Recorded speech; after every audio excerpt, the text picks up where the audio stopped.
Deutsch lernen durch Hören. John als Auktionator. John ist seit über 20 Jahren Auktionator und kennt jeden Trick, um den Preis für ein Objekt zu erhöhen.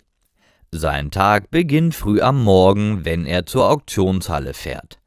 Dort bereitet er alles für die bevorstehende Versteigerung vor. Er achtet darauf, dass alle Stücke sorgfältig geprüft sind und die Beschreibungen stimmen.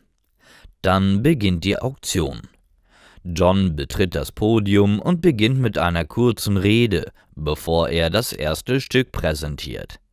Er ist ein Meister darin, die Leute zu begeistern und ihre Aufmerksamkeit zu bekommen.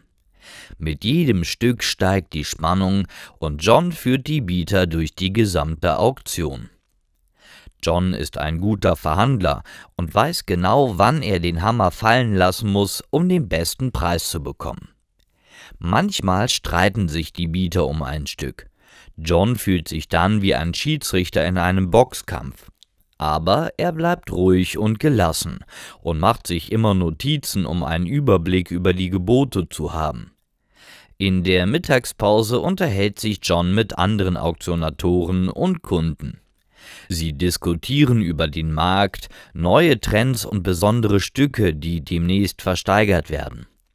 John ist immer auf der Suche nach neuen und spannenden Objekten für seine Auktionen. Am Ende des Tages ist John oft erschöpft, aber zufrieden.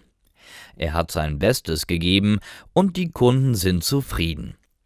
Er ist stolz auf seine Arbeit und weiß, dass er einen wichtigen Beitrag zum Handel mit Kunst und Antiquitäten leistet.